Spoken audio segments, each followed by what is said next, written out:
Hola, muy buenos días. En esta ocasión, en este canal, vamos a hablar de uno de aquellos temas que son centrales, sin duda, de los que más hemos realizado videos y de los que personalmente me interesan más. Aquellos que no me conocen, soy escritor e investigador, también conferenciante respecto de temas vinculados a la espiritualidad, al simbolismo y a los estudios, especialmente de brujería y como de manera muy específica la brujería tradicional, pero también la brujería chilena.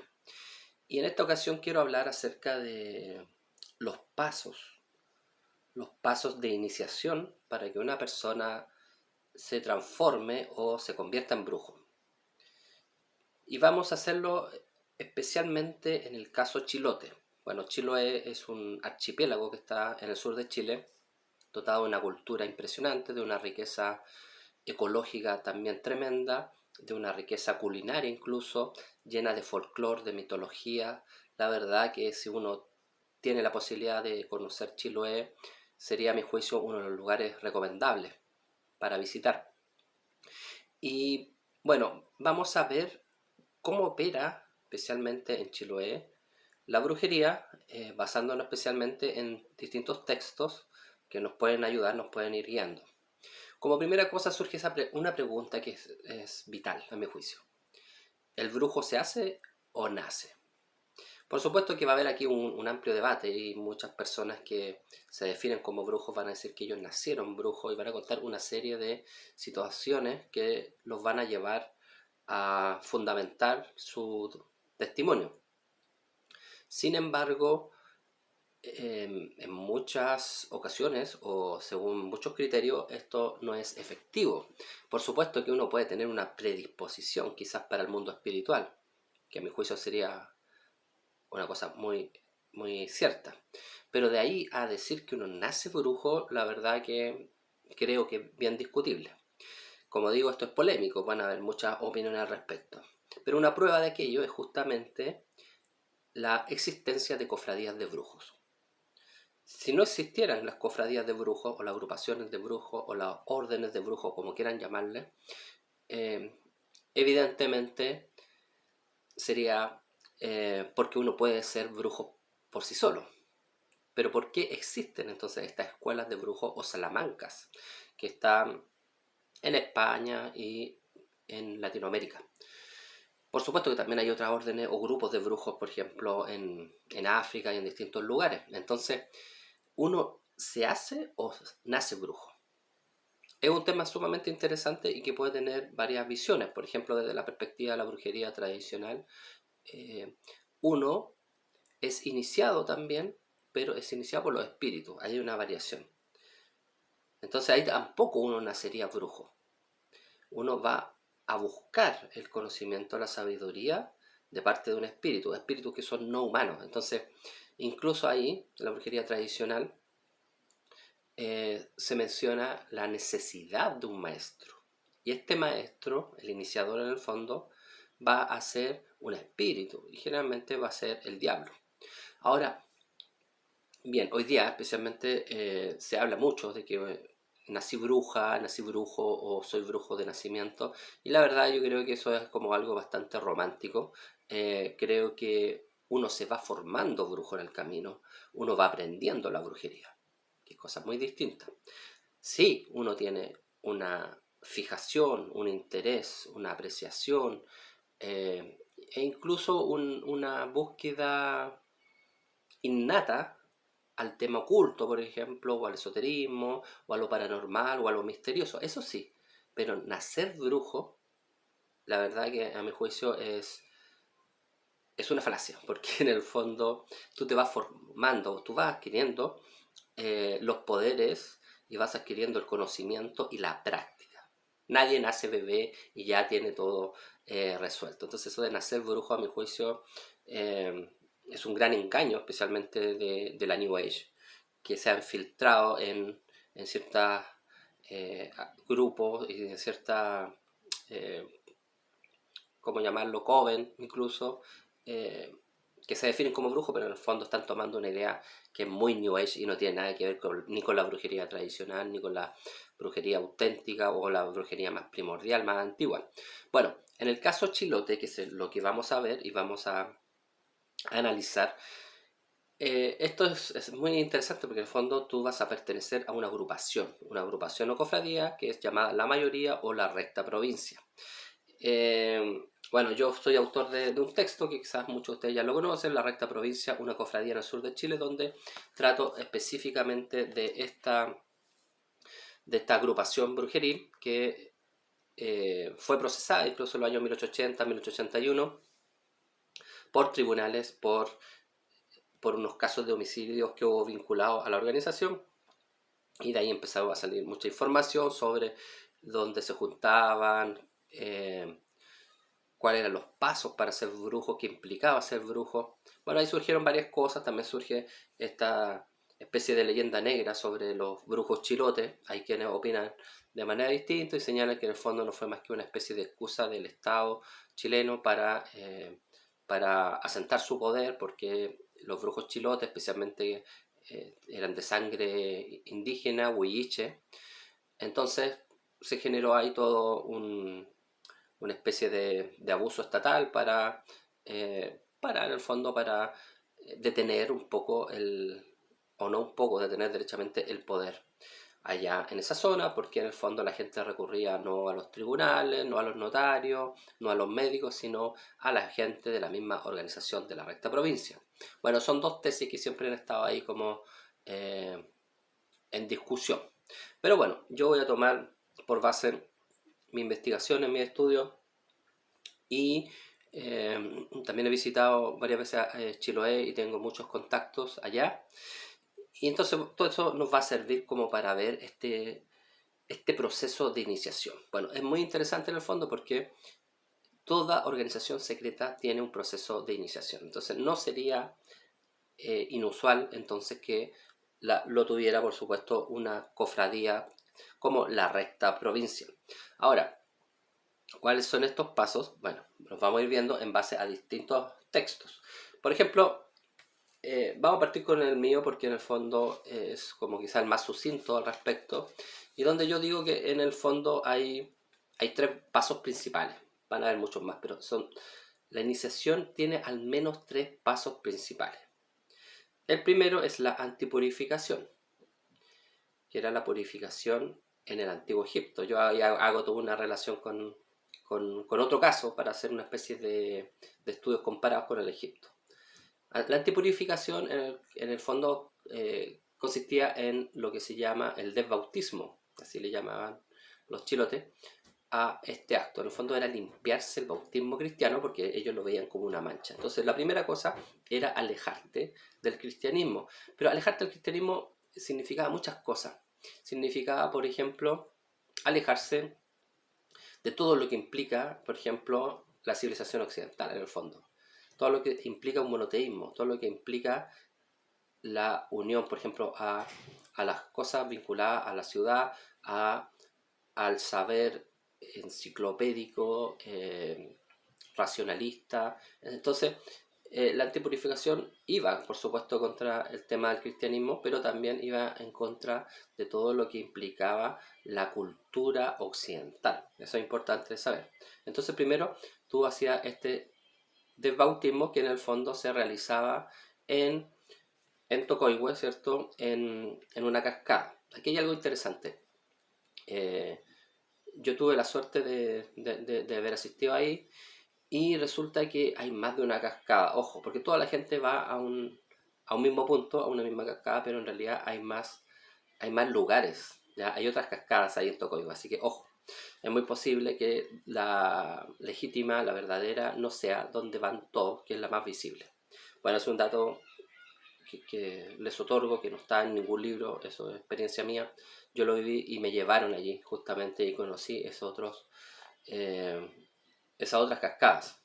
Por otro lado está la postura del Macuñ, que valdría en el mundo del saber egipcio, correspondería a la coronación, que se hacía en el antiguo Egipto al faraón, ¿ya? La coronación. Aquí es la postura del macuño, o sea, en el fondo te inviste de un objeto que en el fondo te genera un poder, te genera un estatus también, te genera como el saber y el sentirse y ser reconocido por los demás como brujo. Y finalmente el descenso a la cueva, que era la ascensión a la pirámide que hacían los faraones o la gente sacerdotal o templo en el antiguo Egipto. Entonces, esos son tres pasos centrales, pero por supuesto hay muchos más que están mencionados en este libro, pero a mi juicio son los tres que nos permiten, por ejemplo, vincularlo con la sabiduría de otras partes del mundo. Era un libro muy interesante, ¿cierto?, de una escritora, Casos de Brujos de Chiloé. Se mencionan cosas que vale la pena recordar, que se deben cumplir requisitos, y veamos los que ella dice. Primero, permanecer durante 40 noches consecutivas, una cuarentena, recibiendo en la cabeza el agua de un río Traiguén para que se le borre el bautismo. Imagínense, 40 noches consecutivas recibiendo en la cabeza agua de un río Traiguén para que se le borre el bautismo. En el fondo de una cascada. 2. Su instructor le lanza a las 12 de la noche desde el cerro donde se encuentra el río una calavera, la cual él debe recibir sin soltarla. Es muy interesante si lo vemos desde una perspectiva simbólica cómo opera esto. O sea, en el fondo, primero tienes que estar limpio, tienes que purificarte, dejar de lado todo lo que adquiriste por la cultura, especialmente occidental, y por la religión. Eso tiene que quedar fuera. Después tiene que haber una especie de vinculación con la muerte, aparece la calavera. Después confeccionar el mismo brujo su macuñ. Esto es muy interesante, por ejemplo, en alquimia el verdadero alquimista debe elaborar su propio matraz, sus propios equipos alquímicos, o sea, el mismo. Después, hacer un pacto con el diablo. Bueno, ese es un tema importante, porque en el fondo es como esto está en la brujería tradicional, en el fondo es como el reconocer que hay un poder superior que es un espíritu y que la cultura popular le llama diablo. Después, hacerse fletas con aceite de cristiano extraído de los cadáveres. O sea, viene acá también todo un proceso que nos parece bastante macabro, pero que sin duda pudo haber tenido otro tipo de significaciones. Y otro que es el más terrible, que es matar a uno de sus familiares más queridos, ¿ya? Generalmente los hijos. Pero todas estas cosas, insisto, pueden tener una simbología mucho mayor, una visión mucho más profunda, no necesariamente algo tan literal como se muestra, que por supuesto también puede tener que ver con esta especie de leyenda negra. Entonces está ahí el debate. Lo que sí es claro que toda esta o gran parte de estas prácticas son muy chamánicas, las podemos encontrar en otros contextos culturales. Esta misma cercanía a la muerte constante, esta misma idea de vincularse a la muerte, porque recordemos que el macuñ incluso, que es una especie de poncho, algunos lo traducen como chaleco, pero en realidad en Mapuzungún macuñ es poncho, vendría a ser confeccionado por piel humana y de blanco o limpio, o sea, de cristiano. ¿Ya? Eso está en este texto, Casos de Brujos de Chiloé, de la señora Humilia Cárdenas Saldivia, texto lamentablemente inencontrable, recopila muchos datos, por ejemplo, este es muy interesante, cómo aprender a volar, porque ese es otro de los pasos, para ser brujo hay que saber volar. Cómo aprender a volar en Chuit, una zona de una isla de Chiloé. Dice, Chuit es una de las tantas islitas del grupo Los Desertores, poblada en un 99% de indígenas. Se comenta que de ahí provienen los brujos más peligrosos, son temerarios y maldadosos. Claro que les cuesta buen sacrificio iniciarse en el arte de la brujería, ya que tienen en una noche oscura que dar 3 vueltas completas alrededor de la isla. Fíjense lo interesante, 3 vueltas completas. Esto nos recuerda, por supuesto, como lo que pasó con el pueblo de Israel cuando tuvo que dar, ¿cierto?, durante 40 años una vuelta. La circunvalación que hacen los musulmanes en Meca, El giro de los derviches en el fondo tiene un simbolismo sumamente rico, que es como en el fondo el movimiento eterno, la serpiente Uroburo, etcétera. Deben estar desnudos y llamando al diablo, para lo cual debe estar la marea baja y los tajamares. El penitente debe tirarse al agua, no le está permitido caminar por parpa ni caminos costaneros, ya que el brujo instructor lo va vigilando. O sea, hay un brujo que lo está observando. Una vez llegado a la meta, y si ya se le apareció el diablo, el jefe las entrega del chaleco que el mismo principiante ha tenido que confeccionar con piel de los pechos de una doncella muerta. O sea, lo que hablábamos nosotros, el macuñ. De ahí el nombre de pelapechos que se les da a los brujos, claro. Ese era uno de los nombres que la cultura popular le da a los brujos. Ya iniciado en el arte, la primera prueba que tiene que rendir para ser catalogado bueno en su grupo, o sea, un brujo hecho y derecho, es el de matar por medio de la brujería al familiar más querido, puede ser padre, madre, esposa o hijo. Ahora, insisto, es muy posible que todo eso corresponda a una cuestión de tipo simbólico. En el fondo, matar al hijo es matar a lo más querido de uno. Y matar a lo más querido de uno es en el fondo el ego. Entonces puede haber ahí toda una visión distinta respecto de lo que implicaban estos pasos iniciáticos. Por ejemplo, el mismo del lavado, ¿cierto? Esto cae por el Ajna Chakra, desde una perspectiva hindú, por supuesto, nada que tiene que ver con la terminología súrica, pero para que la mayoría de la gente que está viendo este video lo entienda, en el fondo que caiga, ¿cierto? Por la coronilla, ¿cierto? Y en el fondo es como una limpieza desde lo alto. Ahora, lo otro interesante también, si lo vemos de esa manera, sería el acercamiento a la naturaleza, ¿ya? O sea, y acá también lo vemos con la isla, con la circunvalación a la isla, ¿cierto? Todo lo que tiene que hacer en el fondo es una vuelta a la naturaleza, vuelta al origen. O sea, ir a Tocoigüe, ir a la cascada, dejarse bañar por esas aguas en el fondo, es volver al paganismo puro. Otro texto que nos habla también de la iniciación de los brujos es este que sí es sumamente escaso. Aparte de mi ejemplar, nunca más lo he visto, Mitologías de Chiloé, que fue escrito por dos personas,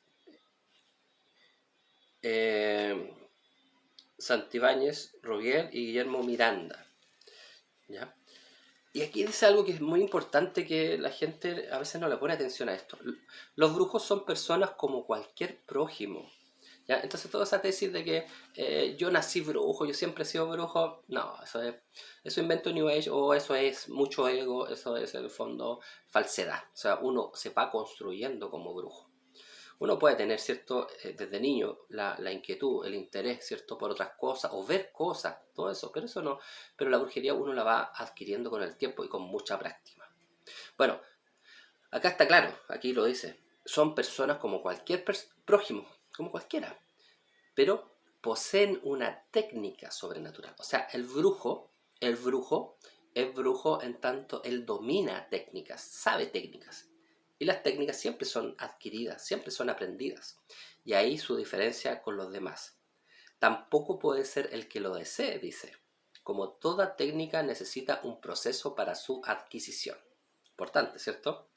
Además, dice acá, solamente puede transferirse padres a hijos. El aprendizaje es duro, o sea, hay que aprender y desarrollarlo de la forma más oculta posible.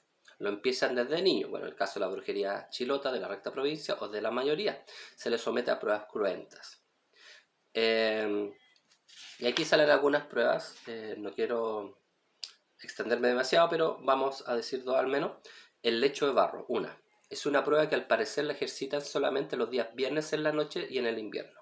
Se le sumerge al niño en un lodazal o en montones de algas marinas podridas, completamente desnudo y dejándole nada más que la cabeza al descubierto. De rigor es que debe pasar la noche en aquel mullido y delicioso lecho. Su resistencia lo pone apto para continuar las demás etapas del aprendizaje.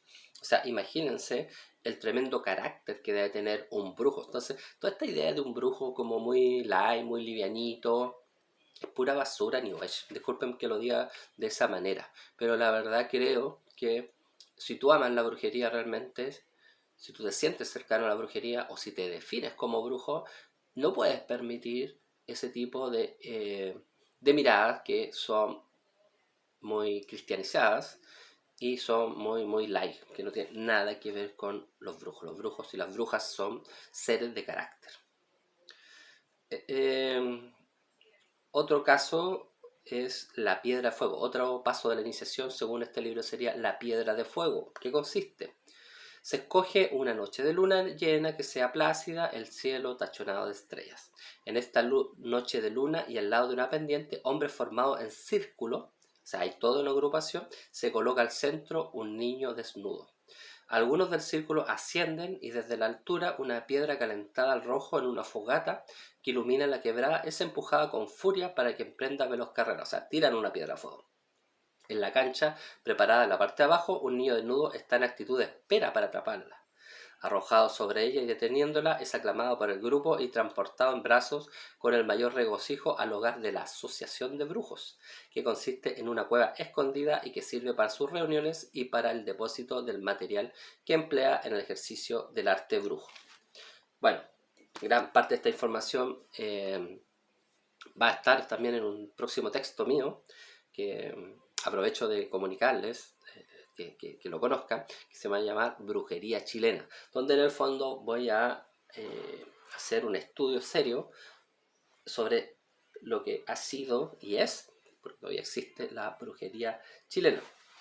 Bueno, y finalmente, como para seguir entendiendo esto de los pasos para convertirse en brujo, y así entender de una vez por todas que uno no nace brujo, uno se hace brujo porque uno va aprendiendo, uno va practicando, uno necesita maestros, ¿ya? Maestros visibles o invisibles, maestros humanos o no humanos, pero necesita de maestros. Es el texto Chiloé mitológico de Bernardo Quintana Mancilla. Es este texto, un texto muy bello que incluye fotografías que son también, lo hacen muy interesante, una imagen de un brujo, ¿ya? Todo esto lo hizo este autor en madera y de verdad que es bellísimo. Me parece que está en internet este texto, así que lo pueden encontrar. Aquí hay un personaje mítico, el Ruende. Y vamos a lo que nos concierne hoy día, que es acerca de la iniciación de los brujos en un contexto insular Chiloé. El brujo. El brujo es miembro de una institución secreta iniciática, la brujería. Para ingresar a ella, el candidato es previamente seleccionado y estudiado con meticulosidad, dando preferencia a los familiares de los brujos. Una vez aquilatadas sus condiciones sobresalientes, es sometido a una serie de pruebas, con el único fin de obtener datos fehacientes de su temple físico y psíquico. ¿Ya? O sea, el brujo o la bruja tiene que ser fuerte física y psíquicamente. Entre las pruebas destinadas al primer objetivo, o sea, lo físico, podemos mencionar la ingestión de alimentos muy indigestos en forma de dietas prolongadas y baños en el penchaico durante las noches más heladas del invierno, etc. Entre las segundas, las psicológicas, están las emboscadas en caminos solitarios, las permanencias nocturnas recostados sobre la tumba de un cementerio, etc. Los amantes del tantrismo, los conocedores de la visión tántrica de países como Nepal, Bután, la India, el Tíbet, van a ver ahí algo interesantísimo, que en el fondo la práctica de meditar, por ejemplo, en cementerio, acá es la misma, en el fondo, estar en el cementerio, quedarse la noche en el cementerio. ¿Por qué? Porque eso te genera una valentía impresionante y también pueden ocurrir muchas cosas también en ese momento. Bueno, si logra salir airoso de todas esas pruebas y está dispuesto a sacrificar a un familiar, que sería el ser más querido, ¿cierto?, que aparecía en otros libros, si la institución así lo solicita, es recluido durante un tiempo variable, portando una lagartija en la frente y sujeta con un pañuelo rojo para que le comunique sabiduría. Interesante, interesante porque lo que implica, o sea, en el fondo el animal, y un animal que normalmente es considerado como menor, nos puede otorgar un gran saber. Al término de este periodo es recibido brujo en la cueva mayor, o la casa mayor también es llamada, ubicada en las cercanías de Kikaví. Y acá da un origen de la etimología que yo recojo en mi libro porque me parece de los más válidos, que significaría kin, que viene de kimun, ¿cierto? Donde viene kimun, mapudungun, que significa conocimiento, conocer, y kawin, junta, para aprender. Entonces, en el fondo sería una junta de conocimiento.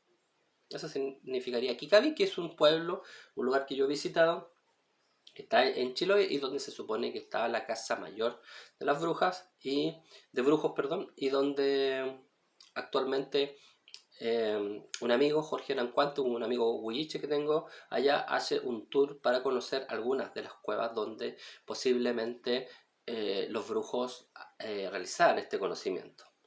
Bueno, después el candidato de introducción a esta cueva y presentado ante la jefatura reunida en sesión solemne y presidida por el Buta. Buta significa mayor, anciano. Una vez tomado el juramento de rigor, que incluye adhesión al demonio y conocimiento del código de moral, que entre otras cosas se le prohíbe la violación de mujeres, el hurto, etcétera. Mire, se le prohíbe hacer esas cosas al brujo. Entonces, esta idea de que los brujos hacen puras cosas malas no es tan así, porque acá hay un código moral. No pueden robar, no pueden violar mujeres, etcétera. O sea, hay muchas otras más prohibiciones. Se les ciñe un chaleco, el macuñ, ¿cierto? Que es poncho o chaleco, también se menciona, hecho con la piel del pecho de una mujer muerta en estado de pureza virginal. Y este instrumento, el macuñ, es el que le permite volar. Después, hermano, este brujo, aprendiz de brujo, se lo presenta a los miembros antiguos, quienes les van entregando el fondo de enseñanza, por ejemplo, transformarse en animales, el estereomorfismo, que está tratado en mi libro La Recta Provincia, conocer el poder tóxico o medicinal de muchas hierbas, importante, las herramientas y la ciencia de los venenos, es parte de todos los brujos de toda la historia. Utilizar el caballo marino, adormecer a la persona, etc. Después dice que el brujo debe ser un hombre muy disciplinado y correcto, y cuando ocasiona daños a los no brujos se debe a venganzas muy justificadas por su código moral. O sea, no es cosa que solamente por odio el ataque. Estos daños o males pueden ir desde las simples sajaduras, que son largos rasguños hechos en diferentes partes del cuerpo, hasta el yancazo, que proviene de la palabra yancún, que es caer, o muerte lenta por envenenamiento y la toma de los alientos, que terminan en una angustiosa muerte del enemigo a través de tormentos hechos por el brujo en el organismo de un sapo. Ya ahí hay una magia simpática. En el fondo, tú matas el sapo, matas a un animal, puede ser una lagartija, lo que sea, y estás matando al mismo tiempo a la persona, que nos recuerda mucho la idea de las muñequitas vudú, por ejemplo, ¿cierto?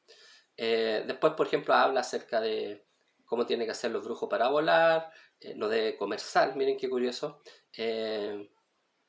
Y ahí salen otro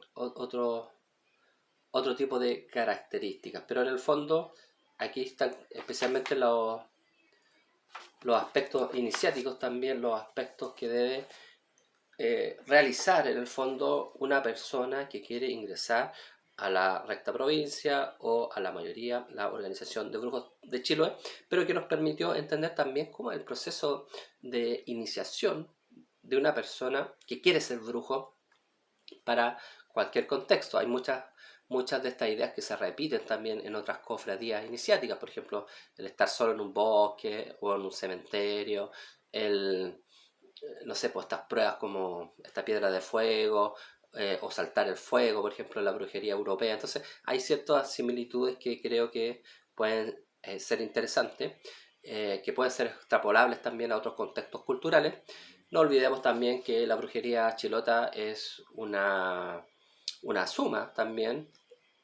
Por un lado, el conocimiento de los pueblos originarios que estaban en esa zona, no solamente los huilliches, porque hubo otros pueblos que poblaron también la isla, o sea, el archipiélago de Chiloé, y también la fusión con elementos españoles, especialmente de magia gallega. Hay hartos aspectos ahí de magia española gallega, pero también estuvieron ahí los vascos, los castellanos, entonces hay influencia de varias zonas españolas. Bueno, espero les haya parecido interesante este tema, que puedan entender bien que el brujo no nace o la bruja no nace, se va haciendo en el camino, que sí puede traer una predisposición, un conocimiento, no un conocimiento, sino una atracción, un interés por el mundo de lo paranormal, de lo oculto, de lo esotérico, como le quieran llamar, o místico, pero uno se va formando en el camino, va aprendiendo y siempre va aprendiendo de alguien que sabe más que uno. Es lógico, ¿ya? Sea este como brujería tradicional, de un espíritu, en el fondo, de un ser que no es humano, o siendo de un humano o de ambos. Por ejemplo, acá vimos que es de ambos también, porque también aparecería la figura del diablo, no solamente estos brujos sabios o mayores, sino también de un ser o un ente que le llama a la cultura popular diablo. Bueno, si te gustó este video, dale like, activa la campanita para suscribirte. O sea, suscríbete y activa la campanita para saber de las nuevas de los nuevos videos que vaya realizando. Y si te interesa saber mucho más de todas estas temáticas, puedes participar de las membresías, por las cuales por una pequeña suma de dinero vas a poder ver videos que son de carácter privado, donde hablamos siempre de esoterismo, simbología, literatura, especialmente literatura fantástica y de horror. Bueno, un gusto haber entregado un poco más de conocimiento, fomentar siempre la compra de libros originales. A veces es cierto, estos textos no están en librería comunes, conocidas, pero puedes encontrarlo a veces en sitios especialistas en internet o puedes ir a bibliotecas. También es importante siempre apoyar el tremendo labor que hacen las bibliotecarias y bibliotecarios en nuestro país, y por supuesto siempre fomentar la cultura y el conocimiento, que es parte, ya vimos, este Kimun, en el fondo es parte fundamental del ser bruja o brujo.